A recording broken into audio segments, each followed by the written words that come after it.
Study Plexity IAS. Hello students, welcome to our history module.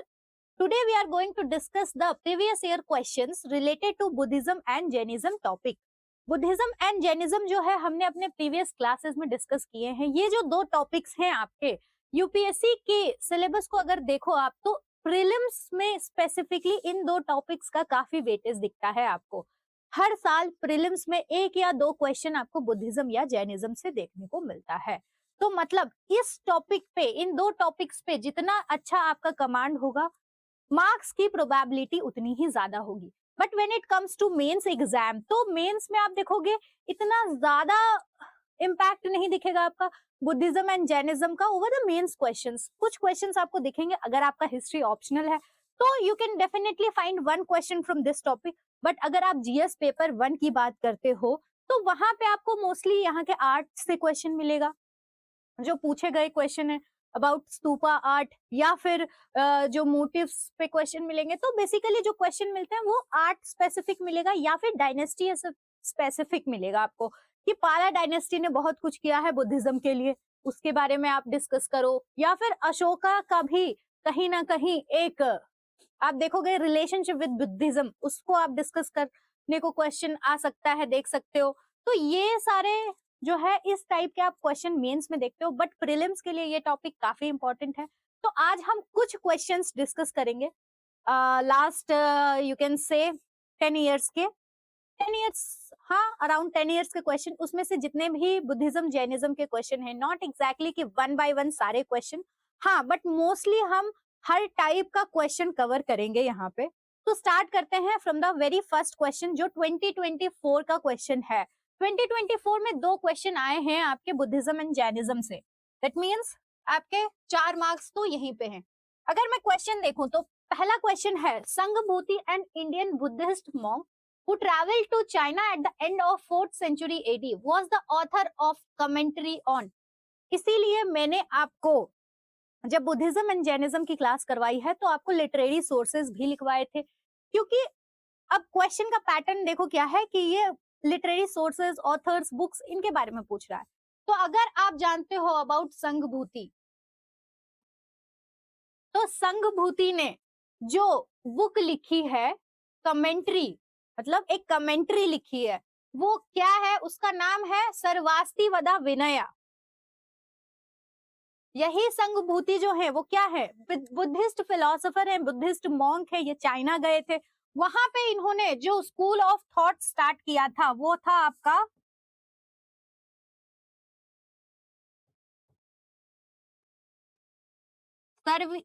सर्वास्तिवदा school of thought.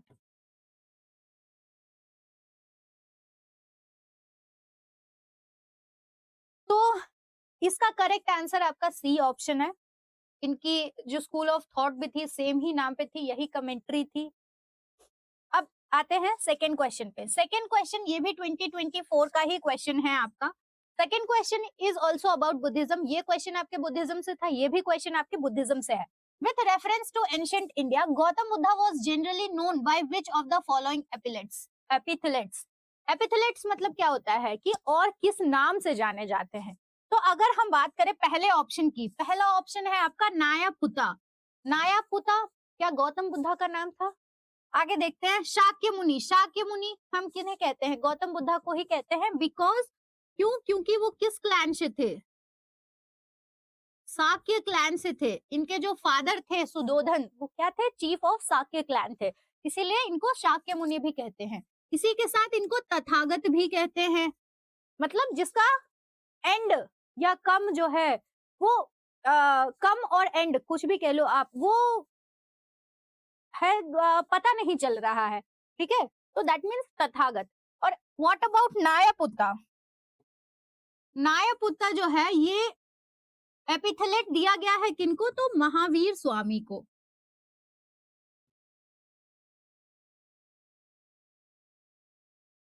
तो इससे आपका correct option जो है वो होता है ऑप्शन 2 एंड 3. इसी के साथ आगे बढ़ते हुए हम देखते हैं कुछ क्वेश्चन जो आपके 2023 के. अब आप देखो पैटर्न, 2024 में भी आपने दो क्वेश्चन देखा, 2023 में भी आपके दो क्वेश्चन हैं बुद्धिज्म एंड जैनिज्म से. In which of the following regions was धान्यकटा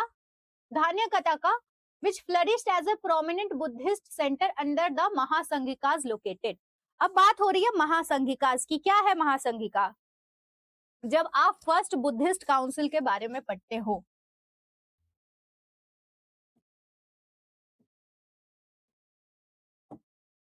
इसमें क्या हुआ था? फर्स्ट बुद्धिस्ट काउंसिल, जहां पे बुद्धास की टीचिंग्स को कंपाइल किया गया था सूत पिटक एंड विद्या पिटक में.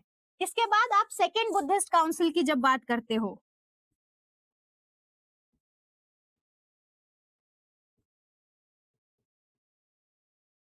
इसमें आपको बुद्धिज्म में एक रिफ्ट मिला, ठीक है, और ये रिफ्ट आपको दिखाया कि टू स्कूल ऑफ थॉट्स जो है, टू ब्रांचेस आप कह लो बुद्धिज्म में आपको देखने को मिलता है.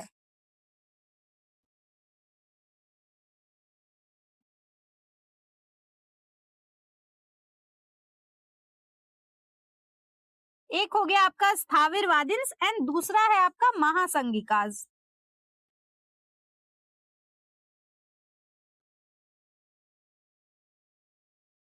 और ये यहाँ पे इसी महासंघिका के सेंटर की बात हो रही है. तो अब हम बात करते हैं जब धान्य कटाका की. धान्य कटाका कहाँ है? ये आपके आंध्रा के रीजन में है, ठीक है. ये एक एरिया है आंध्रा के रीजन में जहां पे महासंघिकास का थॉट्स काफी ज्यादा फ्लरिश किया था, काफी ज्यादा प्रोपाउंड किया गया था. तो इसीलिए इसका करेक्ट आंसर आपका आंध्रा है. जब हम आते हैं क्वेश्चन नंबर 5, ये भी 2023 का ही क्वेश्चन है आपका. क्वेश्चन पढ़ लेते हैं एक बार. Souls are not only property of animals and plant life but also of rocks, running water and many other natural objects not looked on as living by other religious sects. Question क्या कह रहा है? Question कह रहा है कि souls जो है सिर्फ एनिमल या प्लांट लाइफ की प्रॉपर्टी नहीं है, बट रॉक्स की भी है, रनिंग वाटर की भी है और मेनी अदर नेचुरल ऑब्जेक्ट्स की भी है. तो ये जो स्टेटमेंट है ये किस रिलीजियस सेक्ट के कोर बिलीफ को रिप्रेजेंट कर रहा है? आपके ऑप्शंस हैं Buddhism, Jainism, Shaivism and Vaishnavism. अगर हम बात करें सोल की, तो कौन सा रिलीजियस सेक्ट का जो सेंटर है वो क्या है? कौन सा रिलीजियस सेक्ट सोल की बात करता है? सोल मतलब जीवा की बात करता है. यह आपका क्या है? जैनिज्म.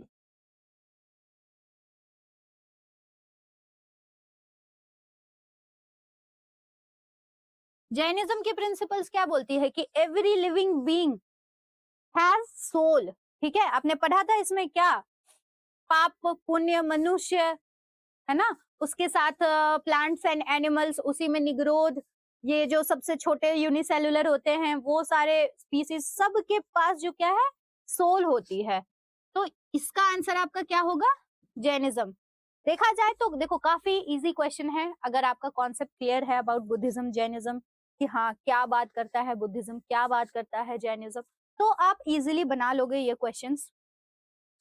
इसके बाद हम आगे देखते हैं. आगे आपका 2022 का एक क्वेश्चन है जो कि पूछा गया था. ये भी लिटरेरी सोर्सेस के बारे में ही है. Which with reference to Indian history consider the following text. अब इस टेक्स्ट जो टेक्स्ट आपको दिए हुए हैं इसमें से बताना है कि कौन से जैना टेक्स्ट है. अगर हम बात करें सबसे पहले नीतिपाकरना की, तो नीतिपाकरना क्या है? ये आपका है बुद्धिस्ट टेक्स्ट.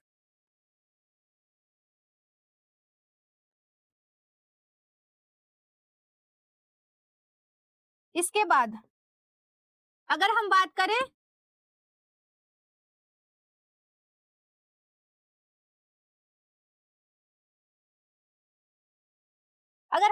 ऑप्शन 2 की, दैट इज योर परशिष्ठिता पर्वन की. परशिष्ठिता पर्वन, ये बुक कल भी हमने डिस्कस किया था. ये बुक किसने लिखी थी? हेमचंद ने लिखी थी.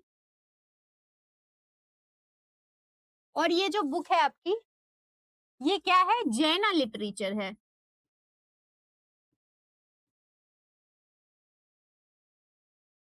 कमिंग टू थर्ड ऑप्शन,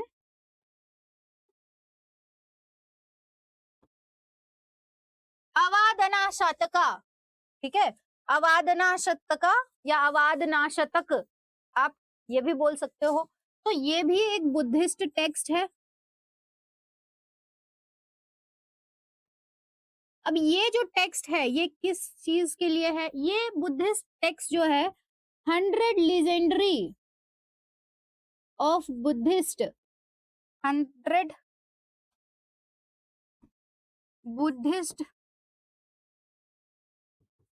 लीजेंडरीज की स्टोरी है।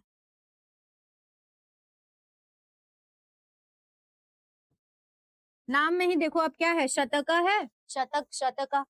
तो अवदाना शतका जो है ये आपकी 100 बुद्धिस्ट लेजेंडरीज की स्टोरी है। ये बुद्धिस्ट टेक्स्ट है। इसी के बाद अगर हम चौथा ऑप्शन देखें, त्रिशास्त्र त्रिलक्षणा महापुराणा, ठीक है, यहाँ आपको फोकस करना है महापुराणा। कल हमने महापुराणा के बारे में भी देखा था कि महापुराणा एक जैन टेक्स्ट है जिसको किसने लिखा है? जीन सेना ने लिखा है। तो अब इससे क्या पता चला हमें कि ऑप्शन 2 एंड ऑप्शन 4 जो है वो आपका क्या है? जैना टेक्स्ट है। तो ऑप्शन बी जो है आपका वो है करेक्ट आंसर। नेक्स्ट देखते हैं। नेक्स्ट हमारा 2022 का एक और क्वेश्चन है। लास्ट क्वेश्चन भी आपके 2022 का ही था, अगला क्वेश्चन भी 2022 का ही है। अब आप पैटर्न देखो कि 2022 में भी 2 क्वेश्चन थे आपके बुद्धिज्म जैनिज्म से, 2023 में भी 2 क्वेश्चन थे बुद्धिज्म जैनिज्म से, एंड 2024 में भी 2 क्वेश्चन हैं बुद्धिज्म एंड जैनिज्म से। तो अगला क्वेश्चन जो हम देख रहे हैं ये आपका मैच द फॉलोइंग है, जिसमें आपको हिस्टोरिकल पर्संस को मैच करना है कि वो किस नाम से जाने जाते हैं। अगर हम बात करें आर्यदेव की, ठीक है, तो कौन है आर्यदेव? आर्यदेव जो है वो आपके, ये आपके बुद्धिस्ट जो है फिलोसोफर, मॉन्क, कुछ भी कह लो आप, ये बुद्धिस्ट मॉन्क है आपके, ये जैना स्कॉलर नहीं है। इसी के साथ अगर हम बात करें दिगनागा की, तो दिगनागा क्या है? बुद्धिस्ट स्कॉलर ही है। इसी के साथ अगर हम बात करें नाथ मुनि की, तो नाथ मुनि कौन है? वैष्णव स्कॉलर हैं। तो अगर आपको इसमें से एक भी ऑप्शन आता है तो आप क्या है कर सकते हो। जैसे मान लो अगर आपको पता है कि आर्यदेवा जो है वो बुद्धिस्ट मॉन्क है, तो आप अगर बुक पढ़ोगे तो कहीं ना कहीं आपको ये नाम दिख ही जाएगा। उसी के पास, उसी के साथ दिगनागा बुद्धिस्ट स्कॉलर है, नाथ मुनि आपके वैष्णव स्कॉलर हैं। जब हम वैष्णविज्म के बारे में पढ़ेंगे तब हम नाथ मुनि के भी बारे में पढ़ेंगे। तो इस हिसाब से इसका आंसर हमारा क्या आता है? Only 2 pairs. Moving forward to next question, ये 2022 का क्वेश्चन है आपका। अब ये सेक्ट से क्वेश्चन है। अब आप देखोगे कि एक ट्रेंड है जो 2022, 2020, 2018, 19, ये सब 20 वाले क्वेश्चन आपको दिखेंगे ना, ये मोस्टली सेक्ट पे होंगे। उसके बाद वाले क्वेश्चन क्या थे? 2022, 23, 24, ये सब क्वेश्चन क्या थे? बेसिकली लिटरेरी सोर्सेस के बारे में आपसे पूछ रहे थे, बुक्स के बारे में पूछ रहे थे। अब जो क्वेश्चन देखोगे उससे पहले, मतलब ट्रेंड आप देखोगे चलता है 2-3 सालों तक एक टाइप का। तो यहाँ पे सेक्ट के बारे में क्वेश्चन है, 19 में भी सेक्ट के बारे में आपको एक क्वेश्चन दिखेगा। तो क्वेश्चन पे आते हैं। पहला ऑप्शन है आपका, Sthaviravadins belong to Mahayana Buddhism sect. Second is Lokottaravadin sect was an offshoot of Mahasanghika sect and deification of Buddha by Mahasanghikas fostered Mahayana Buddhism. अगर हम बात करें, कल हमने डिस्कस किया था अबाउट महायान एंड हीनयान। तो महायान में हमने क्या देखा था? आइडल वर्शिप हो रही थी, मतलब deification of Buddha by Mahasanghikas fostered Mahayana Buddhism. आपको पता है that this option is correct. अगर हम बात करें सेक्ट्स की, तो स्थाविरवादिन्स कौन थे? ये आपके हीनयान के थे।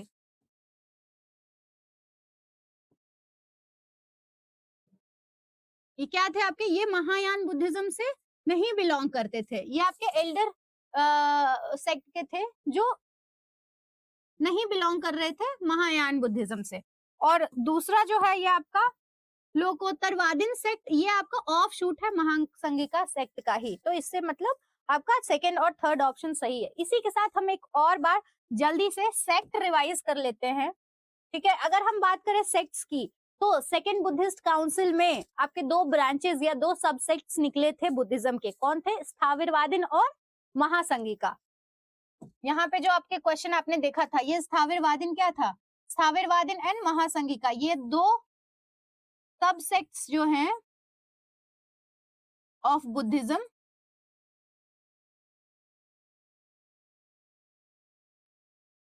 Emerged in second Buddhist council, और you can say came in light.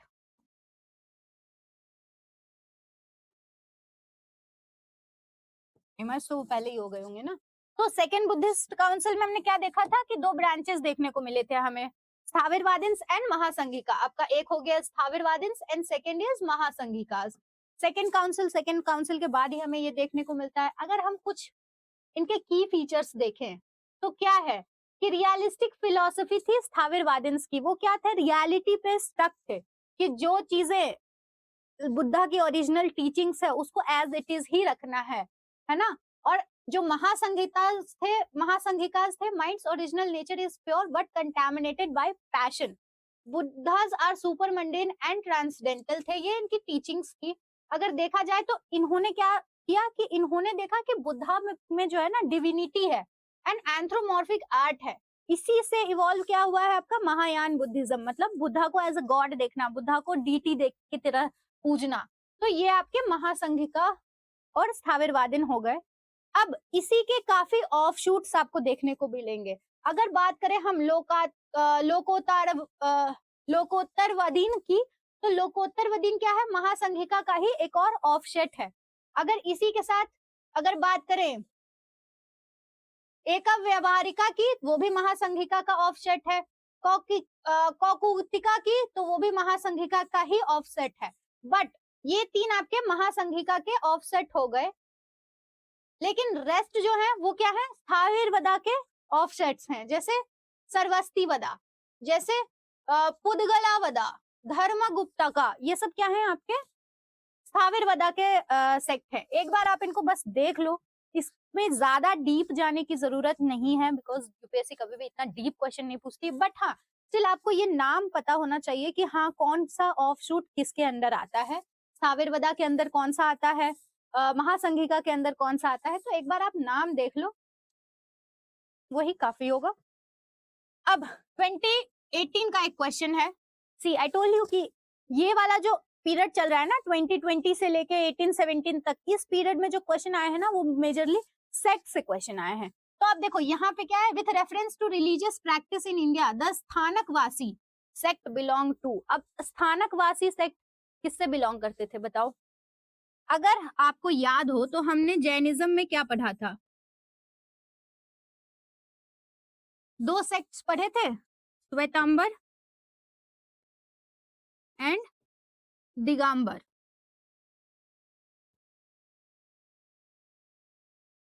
अगर हम बात करें श्वेतांबर की, इसी श्वेतांबर में हमने क्या पढ़ा था, ऑफशूट्स पढ़ा था श्वेतांबर का, जिसमें आपका क्या आता है, स्थानकवासी,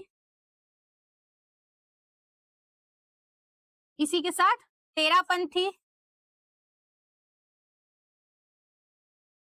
अब क्या थे स्थानकवासी, जो आइडल वर्शिप करते थे, बट तेरापंथी जो आइडल वर्शिप में बिलीव नहीं करते थे। तो स्थानकवासी किसका आपको ऑफशूट दिखता है, तो वो है आपका जैनिज्म का। सेक्ट किस से बिलोंग कर रहा है, जैनिज्म से। ये हमने लास्ट क्लास में भी डिस्कस किया था जब हम जैनिज्म पढ़ रहे थे, एक बार जाके आप देखना। नेक्स्ट क्वेश्चन आप 2018 में एक और क्वेश्चन है वो भी देख लेते हैं हम। 2018 में एक क्वेश्चन है, with reference to Indian history who among the following is a future Buddha yet to come to save the world. अब ये अगर क्वेश्चन पूछ रहा है कि कौन फ्यूचर बुद्धा की तरह आने वाला है, तो फ्यूचर बुद्धा की अगर बात कर रहे हैं हम तो किसकी बात हो रही है, बोधिसत्वास की।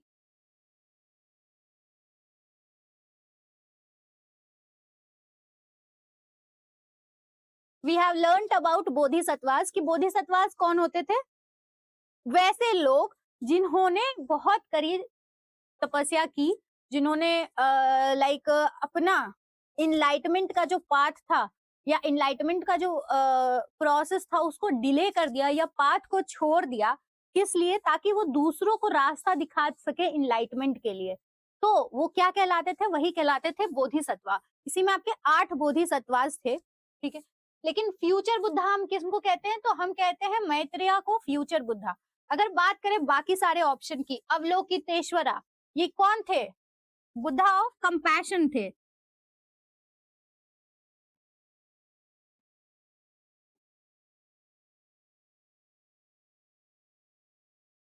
इन्हीं को हम क्या कहते थे, अमिताभ, और इन्हीं का दूसरा नाम लोकेश्वरा और पद्मपानी है।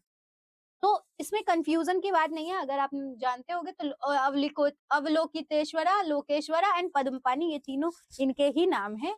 इन्हीं को ही अमिताभ भी कहते हैं। ये क्या है, बुद्धा ऑफ कंपैशन है। और फ्यूचर बुद्धा कौन है आपके, तो मैत्रेय, जो फ्यूचर में आने वाले हैं, किस लिए, इनलाइटमेंट करवाने के लिए लोगों को। ठीक है, नेक्स्ट क्वेश्चन अगर हम 2023 का एक क्वेश्चन देखते हैं, it's all about Jaina doctrine, कि जैना में पहला आपको स्टेटमेंट है, the surest way of annihilation karma is to practice penance. अगर हम जैना की बात करें तो जैना में हम क्या देखते थे कि जैन लोग क्या कर रहे थे, जैन लोग एकदम एक्सट्रीम पिनेस कर रहे थे। ठीक है, आप देखोगे एक मैंने आपको एक टर्म बताया था, सल्लेखना। सल्लेखना क्या था कि डेथ, स्टार्विंग से डेथ, मतलब रिचुअल डेथ होता था वो, एक कि परंपरा थी, मतलब वैसी कुछ आप कह सकते हो ट्रेडिशन था, रिचुअल था, कि आपको आप जो है भूखे रह रह कर ही अपना प्राण त्याग दोगे। तो ऐसा तो पिनेस होता था जैनिज्म में। आप कुछ चीजें देख लो, इसी की तरह बाकी सारी चीजें भी, कि स्टार्व करते थे खुद को, सॉरी, खाना नहीं खा रहे हैं, प्लस और भी बाकी चीजें, सब चीज में सोल है, तो बाकी किसी भी चीजों को आप नहीं मार सकते। प्लस जैना की फिलॉसफी और क्या क्या बोलती थी, बहुत सारे ऑक्यूपेशन को भी प्रोहिबिट करती थी, दैट जो फार्मर्स होते थे वो क्या कभी भी वो कैवल्य प्राप्त नहीं कर सकते। क्यों? क्योंकि वो क्या करते हैं, जमीन खोदते हैं, और जमीन खोदने के प्रोसेस में जो छोटे माइक्रो ऑर्गेनिजम्स होते हैं वो क्या होते थे, मर जाते थे। तो इस चक्कर, मतलब इस कारण से वो जो है कैवल्य नहीं प्राप्त कर सकते थे, बिकॉज उन्होंने काफी लिविंग बींग को मारा होता है, इसीलिए। और इसके साथ ही और भी बहुत सारे ऑक्यूपेशंस थे जो जैनास में प्रोहिबिटेड थे, जैसे फिशरमैन का ऑक्यूपेशन हो गया, एग्रीकल्चरलिस्ट का ऑक्यूपेशन हो गया। तो ये आपका पहला ऑप्शन तो करेक्ट है, surest way of annihilating karma is to practice penance. Second है, every object even the smallest particle has a soul. इसमें सही बात है, हमने क्या निग्रोध,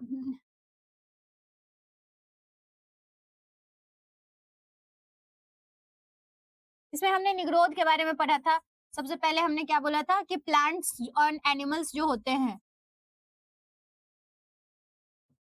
इसका भी स्मॉलर यूनिट क्या है, कोई यूनिसेलुलर।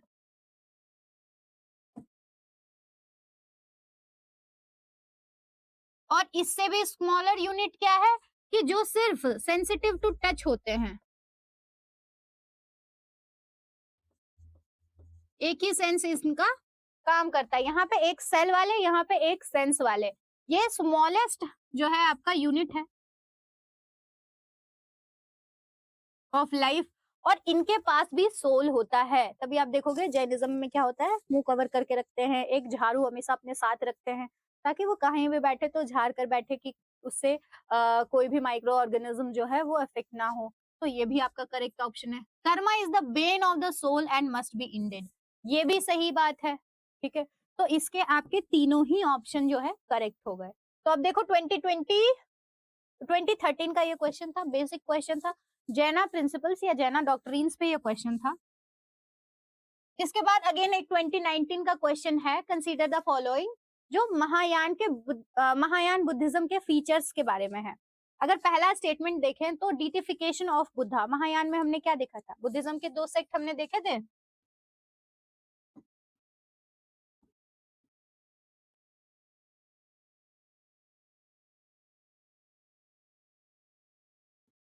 हीनयान एंड महायान। ये क्या थे, ये नो आइडल वर्शिप करते थे, यहाँ पे क्या हो रही थी, आइडल वर्शिप हो रही थी। यहाँ पे क्या हो रहा था, बुद्धा को एज अ डीटी वर्शिप कर रहे थे।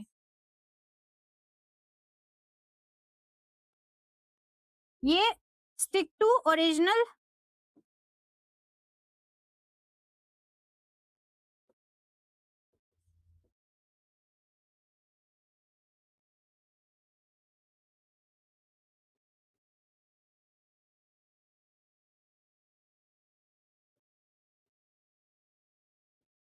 तो अब फीचर्स जो है इसी महायान बुद्धिज्म के बारे में पूछ रहा है। पहला स्टेटमेंट डिटिफिकेशन ऑफ बुद्धा, ये बिल्कुल करेक्ट स्टेटमेंट है, हमने देखा था।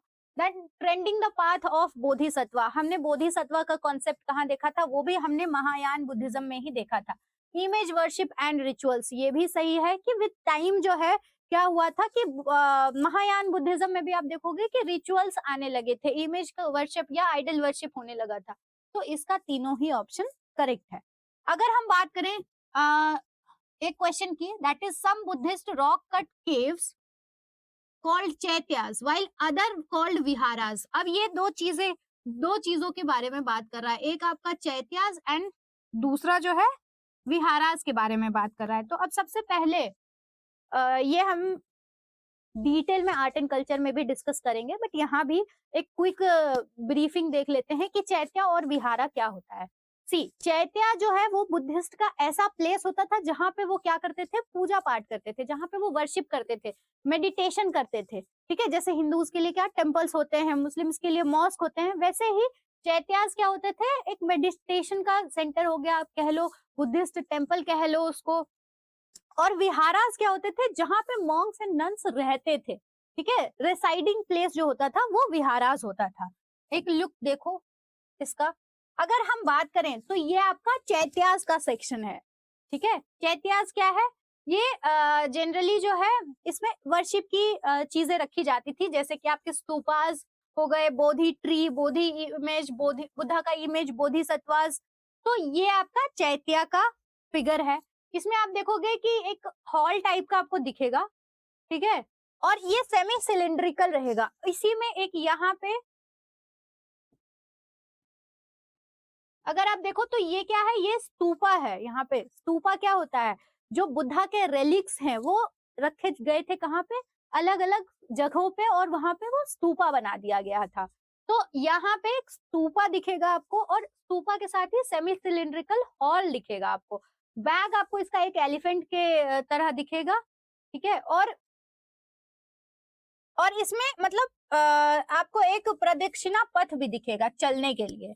अगर प्लान देखो, ऐसे देखो तो ये ऐसा दिखता है, सेमी सिलिंड्रिकल है। ये वाला एरिया क्या है, ये आपका क्या है, स्तूपा है, एंड ऐसे ही हॉल बना हुआ है, ये आपका प्रदक्षिणा पथ है जहां पे आपको चलना है। तो ये आपका चैत्या हो गया, वर्शिप की जगह। इसी के साथ अगर हम देखें तो ये क्या है, ये आपका विहारास है। ठीक है, विहार कहाँ, जहां पे मॉन्क्स एंड नन्स रहते थे। अगर विहारास की प्लान को देखें हम, तो विहारास कुछ ऐसे बना हुआ था। ठीक है, बाहर से आप देखोगे कि वरांडा टाइप का, जिसको वेरांडा भी कहते हैं, वरांडा दिखेगा, उसी में आपको पिलर्स लगे हुए दिखेंगे, और अंदर जो है आपको रूम्स मिलेंगे। रूम्स में आप देखोगे एक स्टोन का बेड बना हुआ होगा। ठीक है, स्टोन बेड्स भी होंगे, और उसी स्टोन बेड्स में कहीं कहीं पे आप देखोगे पिलो के लिए थोड़ा ऊंचा भी जगह बनाया हुआ रहता है। तो और ये जो रूम्स होते थे, ये बहुत इनक्लोज्ड रूम होते थे, कोई रूम नहीं, मतलब कोई विंडो नहीं है, कुछ नहीं है, और नेचुरल रॉक से बने हुए हैं।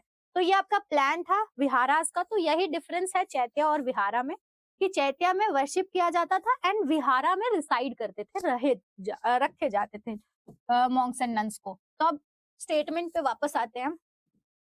Vihara is a place of worship. अब देखो यहीं पे गलत हो गया, क्योंकि अभी हमने डिस्कस किया कि विहारा क्या है, विहारा जहां पे रहते थे monks and nuns, residing place था। सेकंड, अगर हम स्टेटमेंट देखें तो chaitya is a place of worship, यहाँ तक सही है, and vihara is dwelling place for the of the monks. Dwelling means रहने का प्लेस। तो ये आपका ऑप्शन सही है। अगर हम और भी ऑप्शंस देखते हैं तो chaitya is the stupa at the far end of the cave, ये गलत हो गया आपका ऑप्शन यहीं पे। While vihara is half axial to it, नहीं, there is no material difference between the two, ये भी गलत है आपका। मटेरियल डिफरेंस तो है ना, बिकॉज चैत्या में आप क्या कर रहे हो, चीजें रख रहे हो वर्शिप की, जैसे बोधिसत्वास की इमेज, बुद्धा की इमेज, आपके स्तूपा, ये सब चीजें रख रहे हो। बट यहाँ आप अगर विहारा की बात करो तो वहां आपको कुछ नहीं है, एक बस इनक्लोज्ड रूम है, स्टोन का बना हुआ बेड आपको मिलेगा, उस पे आपको बस आराम से सोना है। तो मटेरियल डिफरेंस तो है। अब नेक्स्ट 2012 का क्वेश्चन है ये। ठीक है, with reference to history of ancient India, which of the following was were common to both Buddhism and Jainism. Last class में भी हमने डिस्कस किया था about the similarities of Buddhism and Jainism. अब ये क्वेश्चन उसी से रिलेटेड है। आई होप इसको आप इजिली अटेम्प्ट कर लो। Avoidance of extremities of finesse and enjoyment. अब अगर बात हो रही है avoidance of extremities of finesse and enjoyment, तो मतलब क्या बोला जा रहा है कि एक्सट्रीमिटीज नहीं करने हैं, ठीक है, अवॉइड करना है। तो ये तो गलत है, ये सिर्फ किसमें था, ये बुद्धिज्म में था, क्या कि मध्यम मार्ग ऑप्ट करना है।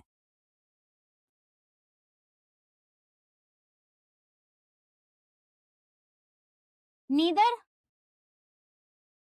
To much finesse not too much indulgence.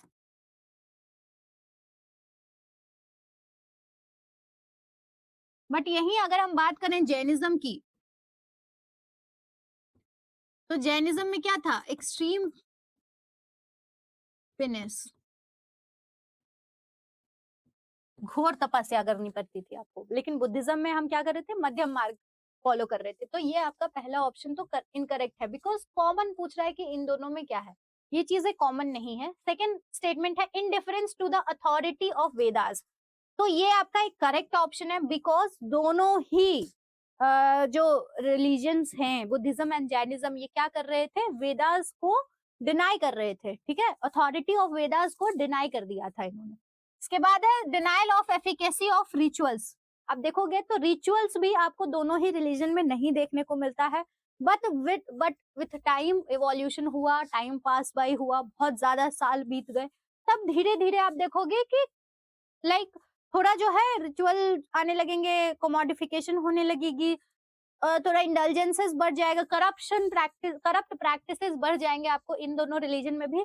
Decline के टाइम में आपको देखने को मिलेगा ये सब चीज, बट स्टार्टिंग की बात करें हम तो रिचुअल्स में ये दोनों भी बिलीव नहीं करते थे। तो ये दोनों आपके कॉमन पॉइंट्स हैं यहाँ पे। तो ऑप्शन 2 एंड 3 जो है आपका करेक्ट आंसर हो गया इससे। नेक्स्ट अब बात करें तो ये सारे आपके प्रीलिम्स के क्वेश्चन थे। क्वेश्चन के पैटर्न आपने देख लिए, टाइप आपने देख लिए कि पहले अगर आप देखो 10 साल पहले कैसे क्वेश्चन आते थे, तो 10 साल पहले जनरली फीचर्स बेस्ड क्वेश्चन आते थे कि जैना प्रिंसिपल्स क्या हैं, बुद्धिस्ट प्रिंसिपल्स क्या हैं, इन दोनों में कॉमन क्या चीजें हैं या डिफरेंट क्या चीजें हैं। उसके बाद ट्रेंड थोड़ा चेंज हुआ, ट्रेंड चेंज होने के साथ क्वेश्चन में भी बदलाव आए। क्वेश्चन कैसे बदल गए आपके, अब आपके जो सेक्ट्स थे बुद्धिज्म एंड जैनिज्म पे, उस पे बेसिकली क्वेश्चन आने लगे। फिर थोड़ा और चेंज हुआ, अब सेक्ट से कहाँ पे आ गए आप, लिटरेरी सोर्सेज पे आ गए, बुक्स पे आ गए, प्लेसेस पे आ गए। तो इसी तरह थोड़ा क्वेश्चन भी अपने आप को कुछ टाइम के बाद इवॉल्व करता रहता है। बट अगर हम मेंस के क्वेश्चन की बात करें तो देखो क्वेश्चन आपको किस टाइप के पूछेंगे। जनरली क्वेश्चन ये आपके ऑप्शनल के क्वेश्चंस हैं, क्योंकि जीएस पेपर 1 में बुद्धिज्म एंड जैनिज्म से मेंस में आपको एक क्वेश्चन मोस्टली देखने को हार्डली 4-5 साल पे देखने को मिलेगा, that too specific to art and culture. अब ये क्वेश्चन जैसे आप डिस्कस करो, how far it is to correct to say that changes in the post Vedic economy give birth to new religious movements in India। ये actually हमने discuss करा हुआ है कि कैसे जो वैश्यास थे, क्या थे, रिच मर्चेंट्स थे। तो राइज ऑफ वैश्यास जब हुआ, वो रिच मर्चेंट्स थे, काफी रिच थे, लेकिन उनका सोशल स्टेटस क्या था, काफी लो था। उसके कारण क्या हुआ कि उन्होंने अडॉप्ट करना स्टार्ट किया अदर रिलीजन्स को, मतलब अदर थॉट ऑफ स्कूल या बिलीव्स को फॉलो करना स्टार्ट किया। तो ये भी का इकोनॉमी, पोस्ट वैदिक इकोनॉमी में ही हमें ये चीज भी देखने को मिलती है। प्लस इसके बाद अगर हम बात करें एग्रीकल्चर की बात करें जब हम, तो एग्रीकल्चर में पैस्टोरल इकोनॉमी का ट्रेंड स्टार्ट हुआ। अब पोस्ट वैदिक में क्या हो रहा था, एनिमल सैक्रिफाइसेस एंड किलिंग्स बहुत ज्यादा हो रही थी, लेकिन पैस्टोरल इकोनॉमी में डिमांड किसका है, कैटल का है। तो अब बुद्धिज्म एंड जैनिज्म क्या है कि नॉन वायलेंस की बातें कर रहे हैं, एनिमल किलिंग्स को प्रोहिबिट करने की बातें कर रहे हैं। तो इससे क्या होगा, इकोनॉमी भी बूस्ट हो रही है। तो आप ऐसे ही क्वेश्चंस मतलब ऐसे ही पॉइंट्स पुट करोगे इन क्वेश्चंस में। हमने ऑलरेडी इसको भी डिस्कस किया हुआ है कि कैसे ये सारे अलग अलग जो फैक्टर्स थे, ब्राह्मणिकल डोमिनेंस था, बहुत ज्यादा दान एंड दक्षिणा पे फोकस था उनका। तो इससे क्या हो रहा था, इकोनॉमी का बैलेंस बिगड़ रहा था, इनइक्वालिटीज बहुत ज्यादा हो रही थी, ठीक है, इकोनॉमिक इनइक्वालिटीज भी बहुत ज्यादा देखने को मिलती है। तो इसी तरह डिस्क्रिमिनेशन भी देखने को मिलता है। इनइक्वालिटीज है तो क्या डिस्क्रिमिनेशन होगा, जिसके पास लो स्टेटस है उसका। तो नए जो रिलीजन्स उमर के आएंगे यहाँ पे, ये सारे प्रॉब्लम्स को टैकल करते हैं, और इसीलिए जो है यही चेंजेस देखने को मिलता है। तो आप इसके कुछ पॉइंट्स ऐसे लिख सकते हो। सेकंड है आपका, the Buddha's teaching to a larger extent could be helpful in understanding and resolving the problems of today's society. अब बात हो रही है बुद्धास के टीचिंग की और प्लस आज की सोसाइटी की, कि कैसे बुद्धा की जो टीचिंग्स हैं वो अंडरस्टैंडिंग और resolving the problems of today's, ठीक है, में हेल्प कर रहा है।